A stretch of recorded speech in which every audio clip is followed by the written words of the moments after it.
All right, then. Can I get there? God dang it. Give him a swamp. No! Tap Jace.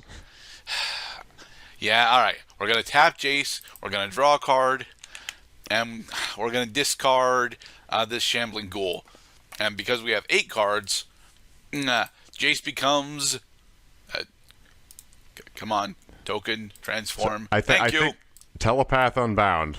Wonderful. Yes. I think I finally get it now. So Jace, his origin was Vryn's prodigy. But now that he has matured, he has become the Dirk. Okay. Next, I'm going to put down another island. And I, too, will cast a Brawler's Plate. But, because I cast a Brawler's Plate, my Jessian Thief actually gains +1/+0 until end of turn. +1/+1 until end of turn because of prowess. Correct. Interesting. Next, I'm going to plus +1 my Jace, pushing him to 6. Nice. In order to -2 your Knight of the Pilgrim's Road. Okay, so he's got base power and toughness 3/4 until the end of his turn. Until the end of your next turn. Say what now? Yeah. Until your... Oh, dear. Oh, bother. Okay, that's fine. That's fine. All right. So, I'm then going to have my Jessian Thief attack you for 2. Attacking for 2. I cannot block it. So, I take 2 damage.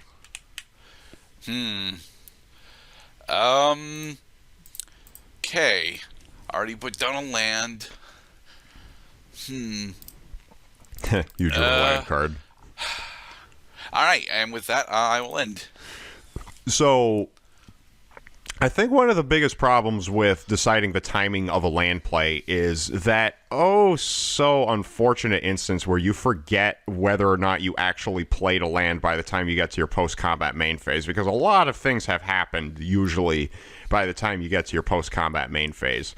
In a situation where you're looking forward to drawing a card, I would actually delay making the land play to see if maybe I'll draw into a more preferable land. What do you think? When it comes to using your draw spells like that, that's usually the better play, but then you're usually also spending mana to do so, so then you end up, having less options.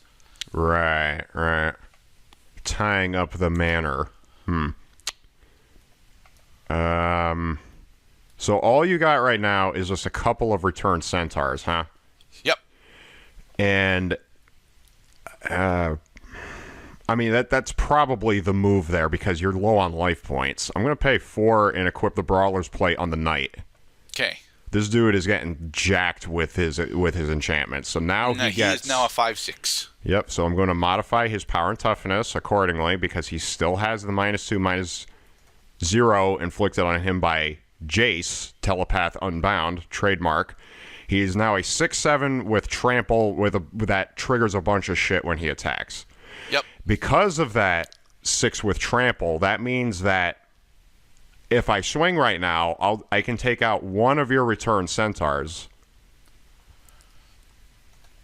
Yes, I can. I'm gonna go into combat and swing with my 6. Oh wait, no, but that's right because I get to tap one of your centaurs when it attacks. So that means all that toughness that they got can't stop my trample excess damage. I also am going to go into my deck and get another planes and put it on the battlefield tapped. Okay. Sword of the Animus is a wicked powerful card, especially when you play it early. Yes. Let's go to the blocking step. All right, so are you attacking me or are you attacking Jace? I'm attacking you. All right, I'm going to have this return centaur as a blocker. You're declaring the return centaur as a blocker. Okay. I'm going to pay 1 and cast Might of the Masses. All right. Target creature gets +1/+1 for each creature I control. In response, I'm going to spend 3 Oh? in order to cast Calculated Dismissal. Dear Lord, it's a stack. Counter target spell unless its controller plays 3, and then it has Spell Mastery. Unfortunately, I can't utilize Spell Mastery because I don't have any instants or sorceries in my graveyard. Well, that blows. Spell mastery is honestly an extremely powerful keyword, usually, but I didn't build around it because it requires you to actually have a lot of cantrips, and most of the cantrips in the set are okay, but not great. I also find it unfortunate that calculated dismissal doesn't really let you exploit. Doesn't really let you exploit Jace Telepath Unbound's -3 ability because you typically want to use counter spells during your opponent's turns. Right. So let's resolve the stack then. Calculated dismissal is going to kill Might of the Masses on the stack. Yep. Okay, so the stack is all set. Now let's go to the damage step. So my return centaur is dead, and you're dealing the other 2 excess damage to me, yes? Correct, because you were the target of the attack. Awesome. Okay, and that is my turn. Okay, then. I have a mana lead. No. I mean...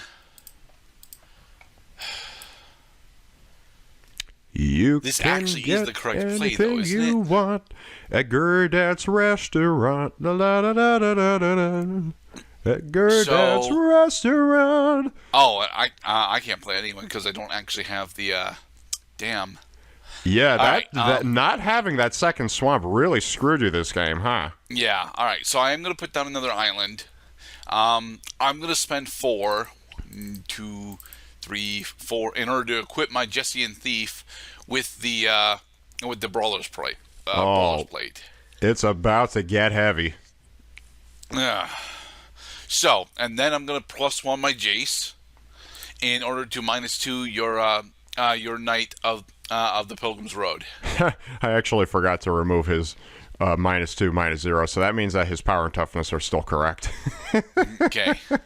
I'm going to enter combat, and I'm going to have my Jesse and Thief attack for 3. Yes, 3 with trample. Okay, I have no blockers and no responses. Okay. So go to damage, I take 3 damage. and then I draw a card. And then... Oh, dear. I will spend a black in order to cast a Thornbow Archer. Oh, good. Good. So that means that you might actually live to see your next turn. Maybe. I will end. Okay. All right. And drawing. Ooh, I remember adding this to my deck. Problem is though, it's not really all that useful right now. These guys are pretty useful, though. Yeah. No, wait. No. I have time right now. That means I have time to draw cards. I love drawing cards. Pay 3 to cast Healing Hands. Okay. Target player, me, gains 4 life points. And then I draw a card. Yep. All right. Jesus Christ. All right. Let's pay 4. For Dave I'm going to Judgment? cast the War Oracle. Okay. Is a bastard bitch with lifelink and renown 1. Yep. Which means I cannot lose if I swing with her. Let's go to combat. Swinging with the knight. Okay. When the knight swings, target the return centaur to tap him, and then get a forest and populate my mana pool into the battlefield tapped. Blocking step. Okay. I will block with my Thornbow Archer. All right, blocking with the archer. Let's go to damage. So, Thornbow Archer takes 2, and then I take 4. Yes? And then you take 4 because the knight, because of Jace, the knight's current power is 6. Because base power and toughness 3 plus another 4, and then the +1/+1 counter, right? Okay, and that is my turn. Okay. And then I'm going to actually put the power back on him so it's not so confusing. Okay.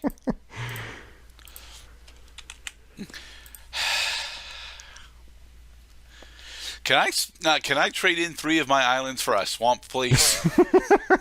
Hey, there's probably a card that lets you do that. Yeah, it's a green card though. All right, I am going to +1 my Jace in order to -2/-0 your Knight of the Pilgrim Road. All right. Here comes the decrease in power. I'm going to spend 1 in order to cast another Thornbow Archer. Gotcha. And then I'm going to spend 4 in order to re-equip my Brawler's Plate onto my Return Centaur. Oh, so you're getting ready to resist some trample damage, huh? Yeah. Or... All right. And with that, I will end. So one of those 2 cards in your hand would have been the difference between you winning or losing this game. But that's why there is always next time. For instance, I think I can wrap this up right now. Because I just drew into pay 2, the Mighty Leap.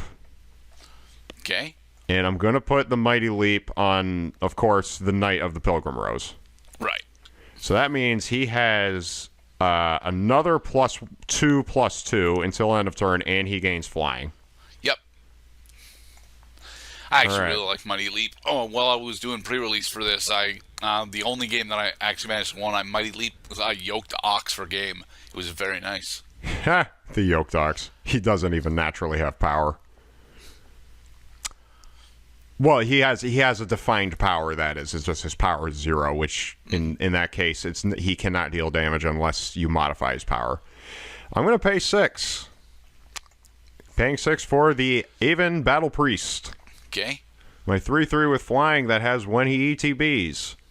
I gain 3 life. Yep. I think it's cool how these days they don't call it enter the battlefield anymore. It just says enter. Because it's understood that if a creature is entering, it's entering the battlefield. Yeah. Modernization. I'm going to use my 2 available attackers to declare the Knight of the Pilgrim's Road and the War Oracle as attacking creatures. When the Knight attacks, tap your super powerful Brawler's Plate Return Centaur, and then I'm going to get another Plains and put it on the battlefield tapped. Yep. So the total amount of declared damage is 11. And I will block the War Oracle with my Thornbow Archer. All right. So during the damage step, because you did not block the Knight of the Pilgrim's Road, you take 8 damage 8. from him, and I gain 3 life points. And your Thornbow Archer is dead. I did -2 the Pilgrim, right? Oh, yeah. Okay, yeah. Yes, you did. Okay. It's just he has a ridiculous amount of modifiers on him right now. All right. Shall we go into game 2, Mr. Cloud? Yes, sir. All right. Game 1 is now complete. But game 2, we may see something completely different. Now with that kind of hand, I'm gonna have to mulligan again. I'm going to keep this hand. This, you know what? I shouldn't keep this hand because it's a meme, but I am gonna keep this hand. I'm gonna be on play. Because it's a meme? Oh yeah. All right. I'm gonna open with a swamp, and I will end. Okay. No archers to open with. That's okay. There's a lot of game left. We have only just begun. I'm going to end my turn with a Plains play. Okay. All right. Gonna put down an island. Then I'm gonna spend 2 in order to cast the Screeching Scab, which mills me for 2. Oh, yeah. The scab. Horror right. zombie. I will end. He's trying to escape, but the zombie grabbed hold of him and then started vomiting his zombie vomit on you. Now you are the zombie. A 2/1 creature, huh? Yeah, looks like you're about to get a cheap shot on me because I can't cast any creatures. I'm gonna end my turn. Okay then. How about a little early let's lead? Alright, I'm going to put down a swamp, and then I will spend 3 in order to cast the Eyeblight Assassin. Target creature an opponent controls get -1/-1, but you don't have any targets. Yeah, I'm going to swing at you for 2 with my Screeching Scab. And because the Screeching Scab has scabbed, I'm take 2 damage. Alright, and with that, I will end. He's a Screecher. He's a creature.